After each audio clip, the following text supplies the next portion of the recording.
नमस्कार दोस्तों, स्वागत है आप सभी का आपके अपने YouTube चैनल टेक्निकल डिलाइट में। दोस्तों यहाँ पर आप बात करने वाले हैं आज NIT उत्तराखंड की। तो NIT उत्तराखंड में जो वैकेंसी आई हुई है उसके बारे में बात करेंगे, जो कि ITI कैंडिडेट, डिप्लोमा कैंडिडेट्स और बीटेक कैंडिडेट्स के लिए है। उसके बारे में बात करेंगे। जैसे वैसे इसमें प्रोफेसर्स की भी वैकेंसी आई हुई है। ठीक है, तो ये ऑफिशियल वेबसाइट है nituk.ac.in, रिक्रूटमेंट सेक्शन है इसका। इसमें जब आप नीचे जाएंगे तो यहाँ पे आप देख सकते हैं ये फैकल्टी रिक्रूटमेंट है ये, उसके बाद ऑफिसर रिक्रूटमेंट है, उसके बाद नॉन टीचिंग रिक्रूटमेंट है। तो नॉन टीचिंग रिक्रूटमेंट में हम बात करेंगे। नॉन टीचिंग रिक्रूटमेंट में ये नोटिफिकेशंस हैं, इसको हम डाउनलोड कर लेते हैं। तो फिर दिखाता हूँ आपको। इसको मैंने ऑलरेडी डाउनलोड कर लिया, तो मैं उस पर जाता हूँ। वीडियो को आखिरी तक देखिए, क्या क्या एलिजिबिलिटी है, क्या क्या क्वालिफिकेशंस होगी, तभी आपको पता चल पाएगा और तभी आप फॉर्म अप्लाई कर पाएंगे। ओके दोस्तों, यहाँ पे हमने नोटिफिकेशन को ओपन कर लिया है। तो देखिए, recruitment rule 2019 for the post of superintendent NIT का इसमें सुपरिटेंडेंट की पोस्ट है।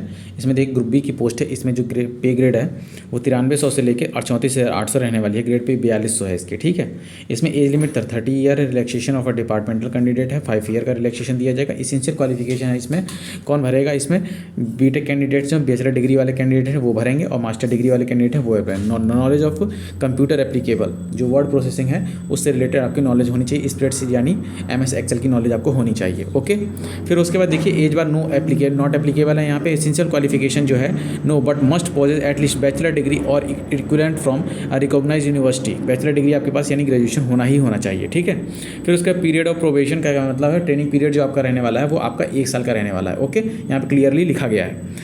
उसके बाद देखिए, जो डायरेक्ट रिक्रूटमेंट से भर्ती होती है 75% होगी, और 25% जो होगी वो प्रमोशन के आधार पर की जाती है। ठीक है, उसके बाद देखिए आगे इसमें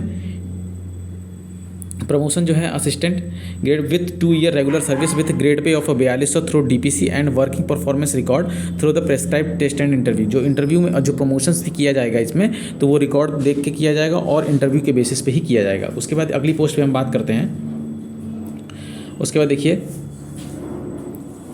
अगली पोस्ट है आपकी ये जूनियर इंजीनियर और SAS assistant library and information assistant in NIT। इसकी जो पोस्ट है जूनियर इंजीनियर, ये जो पोस्ट है इसमें एज पर सेक्शन स्ट्रेंथ ग्रुप बी की पोस्ट है। इसमें भी ग्रेड पे आपकी जो 4200 रहने वाली है, और एज लिमिट इसमें देखिए 30 साल की दी गई है आपको। ठीक है, जूनियर इंजीनियर के लिए आपके लिए चाहिए फर्स्ट क्लास BE BTech होना चाहिए सिविल और इलेक्ट्रिकल ब्रांच से, और first class diploma in electrical and civil से होना चाहिए आपका। ठीक है, SAS असिस्टेंट के लिए फर्स्ट क्लास बैचलर डिग्री होनी चाहिए physics education from a recognised university और इंस्टीट्यूशन से। Strong record of participation in sports and drama, music, film and painting, photography, journalism, event management और other student event management activities during college university study. कहने का मतलब यह है कि जैसे आप कॉलेज में, जैसे आपने कभी कॉलेज किया होगा तो कॉलेज में आपने ड्रामा वगैरह में पार्टिसिपेट करते हैं, तो उससे रिलेटेड आपकी जो सर्टिफिकेट्स मिले होते हैं, तो उस चीज़ का रोल यहाँ पे रहने वाला है।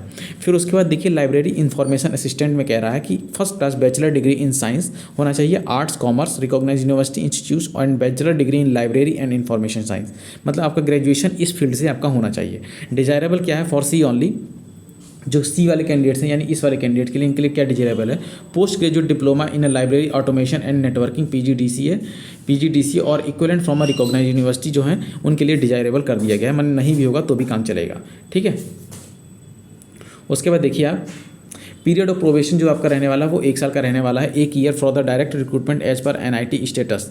ठीक है, 100% जो रिक्रूटमेंट होगी वो आपको सीधी भर्ती से करवाया जाएगा। ठीक है, इसमें कोई प्रमोशन का प्रावधान नहीं है। ओके, उसके बाद देखिए आगे चलते हैं। उसके बाद ये है टेक्निकल असिस्टेंट के लिए। टेक्निकल असिस्टेंट ये भी ग्रुप बी में आएगा। ग्रेड पे आपका 4200 रहने वाला है, देख सकते हैं आप।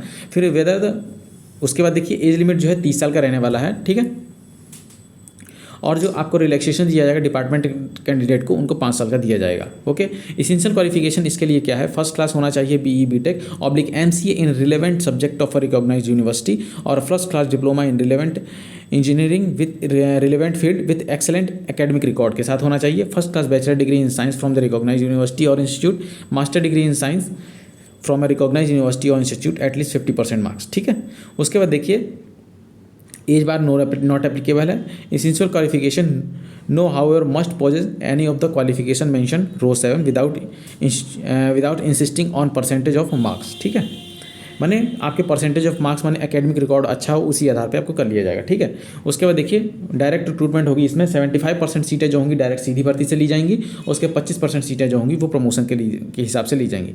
फेलिंग विच में भी डेपुटेशन, अगर कोई फेल होता है तो उसको डेपुटेशन कर दिया जाएगा। ठीक है, उसके बाद देखिए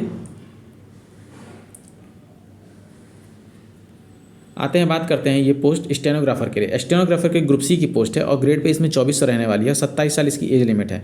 क्वालिफिकेशन जो चाहिए होती है 10+2 होनी चाहिए और 80 वर्ड पर मिनट वर्ड पर मिनट इन स्टेनोग्राफी में जो कोर्स होता है 1 साल का, उसमें आपका शॉर्ट हैंड रहना चाहिए स्पीड, ठीक है। डिजायरेबल क्या है, proficiency in computer word processing and spread sheet and with advance skill के साथ आपके पास ये क्वालिफिकेशन होनी चाहिए, ये डिजायरेबल है, ठीक है। 1 साल की डायरेक्ट रिक्रूटमेंट होगी। प्रोबेशन पीरियड जो होगा आपका 1 साल का होने वाला है, ठीक है। उसके बाद 100% सीधी भर्ती होगी, इसमें प्रमोशन का कोई प्रावधान नहीं है, ओके। उसके बाद बात करते हैं जूनियर असिस्टेंट की। जूनियर असिस्टेंट के लिए ग्रुप सी की पोस्ट है, इसके लिए भी 2400 ग्रेड पे है, एज लिमिट इसके लिए भी 27 साल है, ठीक है। उसके बाद देखिए इसके लिए भी 10+2 होना चाहिए। Proficiency in computer skill and stenography skill में आपका डिजायरेबल होना चाहिए, ठीक है। 35 वर्ड पर मिनट की प्रोफिशिएंसी होनी चाहिए। टाइपिंग स्पीड आपकी होनी चाहिए वर्ड प्रोसेसिंग में और स्प्रेडशीट में। स्प्रेडशीट यानी MS एक्सेल से रिलेटेड होता है ये, ठीक है। चलते हैं आगे। इसमें क्या होगा कि 75% सीधी भर्ती से होंगी और 25% जो होंगी प्रमोशन से करवाई जाएंगी। उसके बाद बात करते हैं हम, देखिए यहाँ टेक्नीशियन के लिए जो ITI वाले कैंडिडेट्स हैं उनके लिए। देखिए इसमें क्या है, ये भी ग्रुप सी की पोस्ट है। इसमें जो आपकी ग्रेड पे रहेगी वो 2000 रुपये रहेगी, ठीक है। यानी 5200 से लेकर 20,200 आपकी अप्रॉक्स से आपकी सैलरी बनेगी, ठीक है। एज लिमिट जो है आपकी 27 साल होगी। उसके बाद देखिए आप एसेंशियल क्वालिफिकेशन में चाहिए आपका 10+2 होना चाहिए साइंस से। उसके बाद सीनियर सेकेंडरी में जैसे आप 10+2 किए हैं रिकॉग्नाइज, ITI कोर्स किए हैं 1 साल का और हायर ड्यूरेशन का, तो आप एप्लीकेबल हैं। उसके अलावा 10+2 किए हुए विद ITI सर्टिफिकेट है 2 साल के ड्यूरेशन, तो भी एप्लीकेबल हैं। और डिप्लोमा वाले कैंडिडेट्स हैं वो भी एलिजिबल हैं अप्लाई करने के लिए। तो इसमें ITI वाले कैंडिडेट, 12th वाले कैंडिडेट्स और डिप्लोमा वाले कैंडिडेट सभी लोग एप्लीकेबल हैं। एज बार नॉट एप्लीकेबल है यहाँ पे कि आपकी कोई एज लिमिट का कोई बाउंडेशन नहीं है। Essential qualification however must possess at least senior secondary with science and secondary and ITI certificate of however must possess at least senior secondary, मैंने 10+2 आपके पास होना चाहिए, सीनियर सेकेंडरी होनी चाहिए, ITI का सर्टिफिकेट होना चाहिए मिनिमम, ठीक है। 1 ईयर का डायरेक्ट रिक्रूटमेंट एज पर द NIT स्टेटस से होना चाहिए। प्रोबेशन पीरियड आपका 1 साल रहेगा, ठीक है। प्रोबेशन पीरियड का मतलब ट्रेनिंग पीरियड आपका 1 साल का रहेगा। उसके बाद देखिए 75% रिक्रूटमेंट इसमें सीधी भर्ती से होंगी, 25% इसमें प्रमोशन से भर्ती किया जाएगा, ठीक है। तो ये ITI वालों के लिए, कैंडिडेट्स के लिए ये सीट हो गई आपकी, ठीक है। उसके बाद देखिए आप ऑफिस असिस्टेंट और लैब अटेंडेंट के लिए, इसमें ग्रुप सी की पोस्ट है। इसकी जो ग्रेड पे रहने वाली है वो 1800 रहेगी। एज लिमिट इसके लिए 27 साल है। ऑफिस अटेंडेंट के लिए आपका 10+2 होना चाहिए। लैब अटेंडेंट के लिए आपका 10+2 साइंस में होना चाहिए, ठीक है। एज लिमिट एसेंशियल क्वालिफिकेशन जो सीधी भर्ती के लिए इन केस ऑफ प्रोमोटीज, ये जो आपकी एसेंशियल क्वालिफिकेशन है वो 10+2 ही होना चाहिए, ठीक है। 1 साल का आपका प्रोबेशन पीरियड होगा। 100% सीटें जो होंगी इसमें सीधी भर्ती के थ्रू होंगी, कोई भी प्रमोशन का प्रावधान इसमें नहीं होगा, ठीक है। तो एक छोटी सी इन्फॉर्मेशन थी। इसके बाद मैं आपको इसके पोर्टल पे ले जाता हूँ कि आपको कैसे रजिस्टर करना है और कैसे लॉगिन करना है, ओके।